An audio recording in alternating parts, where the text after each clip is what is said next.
반가 안녕하세요. 박용덕입니다. 2022년 제33회 공인중개사 시험대비 모의고사 해설 강의, 이번 시간은 메가랜드 6회 모의고사 21번부터 30번까지 보도록 하겠습니다. 자, 21번 보시죠. 포상금입니다. 포상금 작년에도 두 문제 출제됐습니다. 공인중개사법의 한 문제, 부동산 거래 신고 등에 관한 법률 한 문제 출제됐습니다.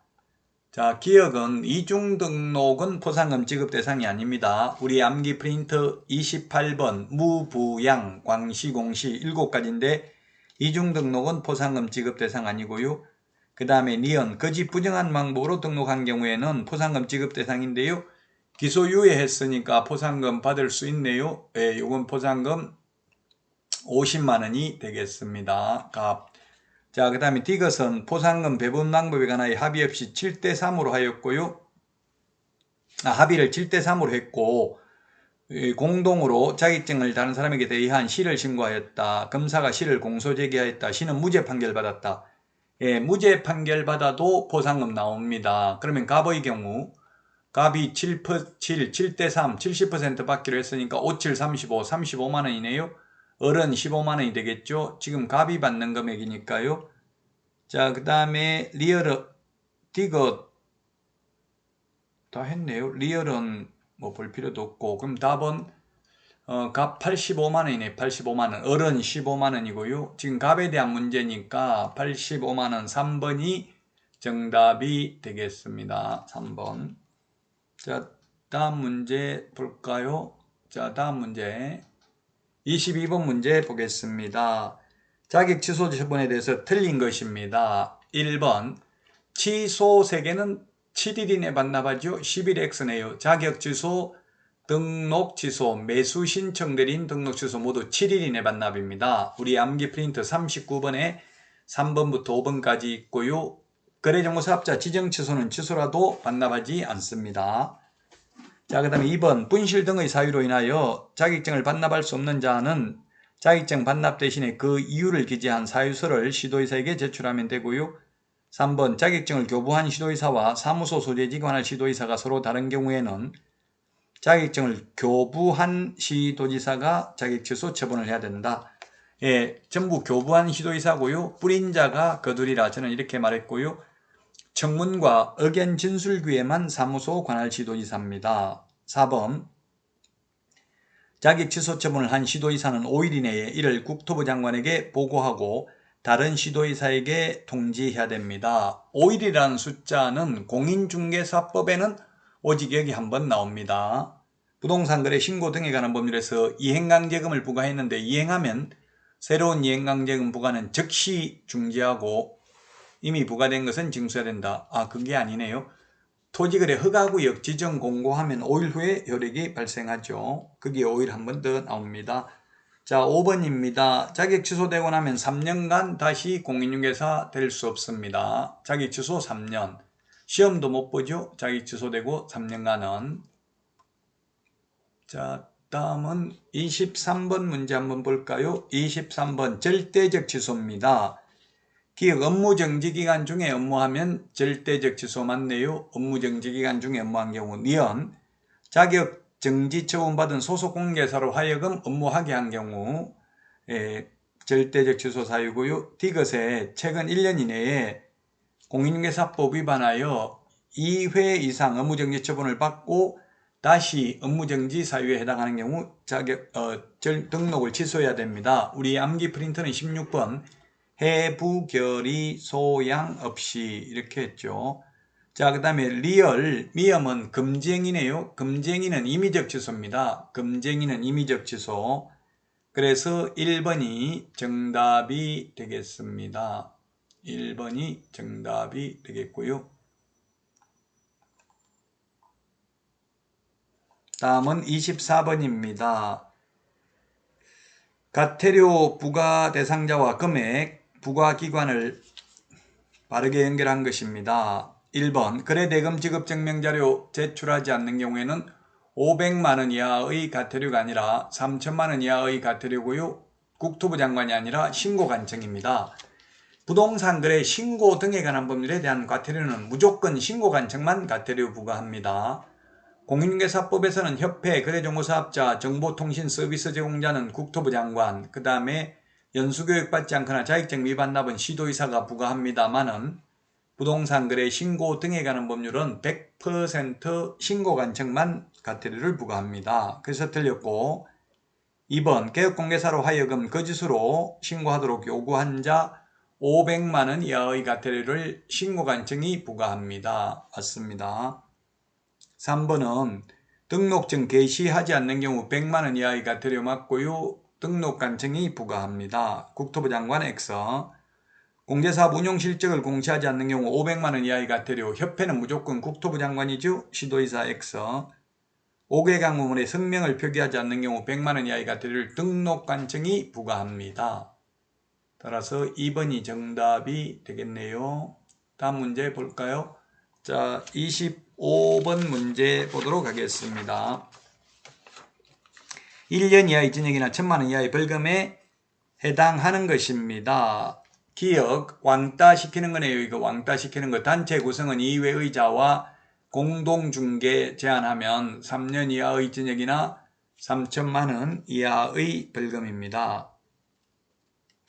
자, 그 다음에 니은에 유사명칭 사용금지 위반, 비밀준수, 디귿, 그 다음에 리얼, 시세에 부당한 영향을 줄 목적으로 개업공개사의 정당한 중개사물에 대한 표시 광고를 방해하는 부동산 거래 질서 교란 행위를 한 자, 요건 3년 이하의 징역이나 3천만원 이하의 벌금이 되겠네요.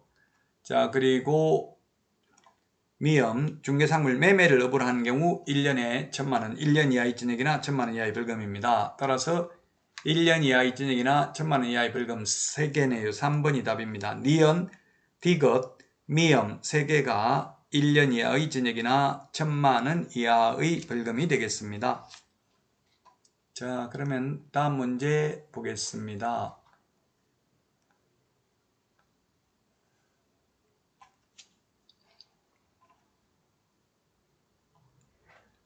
문제가 지금 잘 넘어가지를 않는데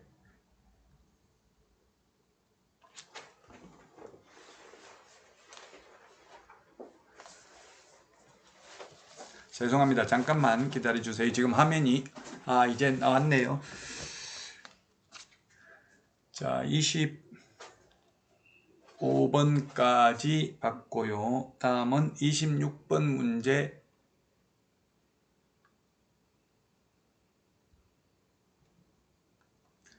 이게 또 26번 문제 보도록 하겠습니다. 26번. 자, 26번. 주택임대차 신고를 포함한 부동산 거래 신고에 관련돼서 신고 대상에 해당하는 계약을 모두 고른 것은 했는데 기업 경기도 화성시 동탄동 소재 창고용 건축물 매매대금 3억 매매계약에 매매계약했으면 부동산 거래 신고해야 되죠. 기업은 매매계약이니까 매매계약 금액과 상관없이 지역과 금액과 상관없이 부동산 거래 신고해야 됩니다. 그래서 기업은 신고해야 되는 내용이고요. 네, 기업은 신고를 해야 될 내용입니다. 금액과 상관없이 매매계약은 신고해야 됩니다. 자, 그 다음에 니은은 주택임대차 신고는 보증금 6천만원 초과 또는 월차임 30만원 초과입니다. 초과인데 딱 6천만원이면 신고할 필요 없죠. 자, 그 다음에 디귿은 청송군이네요. 광역시 경기도 있는 군지역만 신고하고 그 외의 군지역은 신고 안 합니다. 그 다음에 상가건물 임대차는 신고 대상 아닙니다. 주택임대차만 신고 대상이 되겠습니다. 따라서 1번이 정답이 되겠습니다.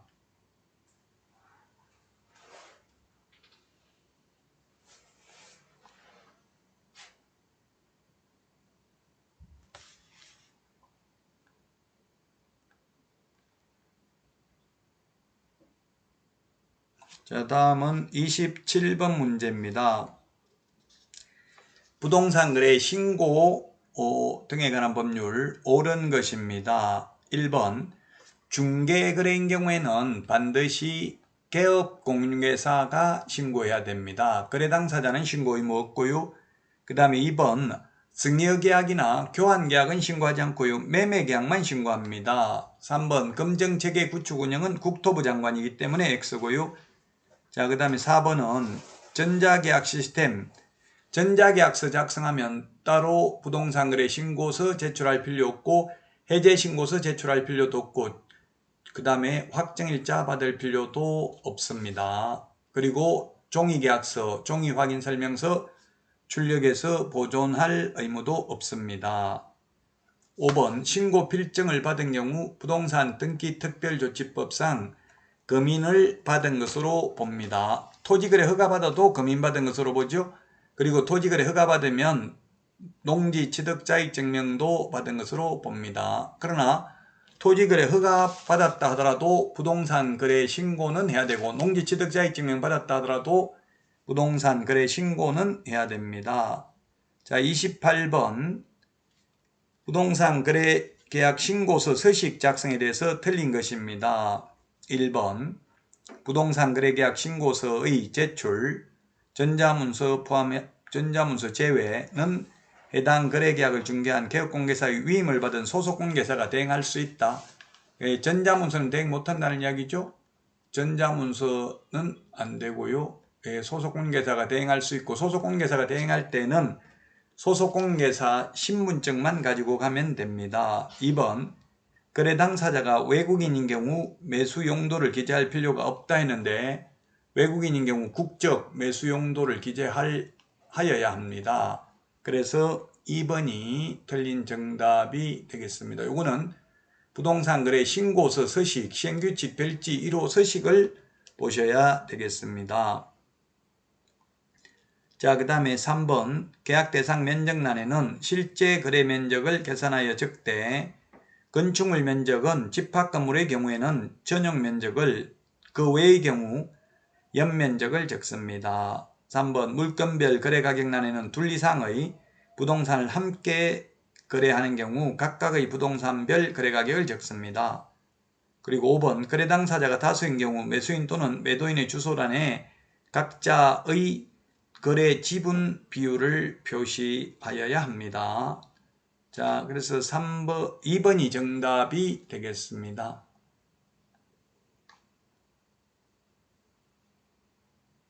다음은 29번입니다. 부동산 거래 신고 등에 관한 법령상 토지거래 허가받은 경우 그 토지를 허가받은 목적대로 이용하여야 하는 토지 이용 의무기간이 틀린 것입니다. 우리 암기 프린트는 32번에 동그라미 6번에 있는데 농업, 축산업, 임업, 업, 대토, 주거, 복지 2년이고요. 사업용 토지 4년, 민간임대주택 사업토지 현상보존은 5년이 되겠습니다. 현상보존은 5년. 자, 따라서 답은 4번이 되겠네요. 4번 축산업 2년입니다. 2년. 3년 했기 때문에 4번이 X가 되겠습니다.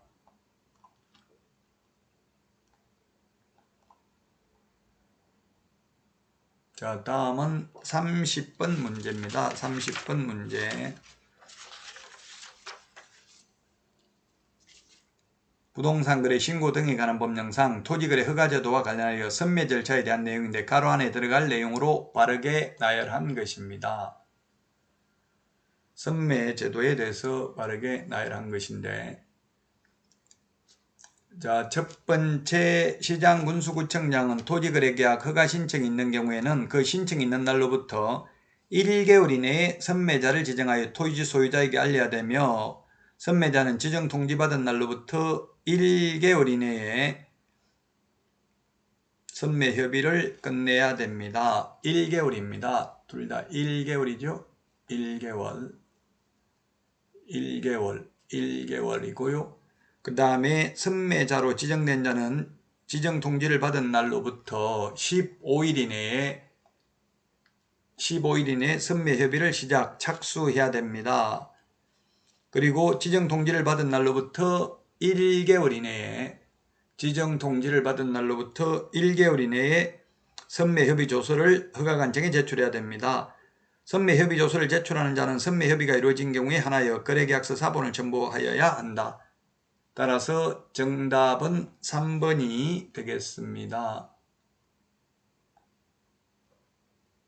3번이 정답이 되겠습니다. 자, 우리 토지거래 허가와 관련해서 1개월이 5번 나옵니다. 1개월이 5번 나오는데요. 우리 암기 프린터 45번에 4, 5, 6, 7, 8번에 있는데 토지거래 허가 또는 불허가처분에 대한 이의신청, 그 다음에 불허가처분을 받았을 때 매수청구, 선매협의 완료, 선매협의 완료 조서 제출, 선매자 지정 통지 1개월입니다. 그런데 이행강제금 부과에 대한 이의신청은 30일 이내입니다. 30일 이내. 숫자 1을 주의하시고요. 선매자 지정 통지 받고 나면 15일 이내에 선매협의 착수해야 되고요. 1개월 이내에 선매협의를 끝내야 됩니다. 정답 3번이 되겠습니다. 자, 이번 시간 여기까지 하고요. 쉬었다가 31번부터 하겠습니다. 여러분 수고하셨습니다. 안녕.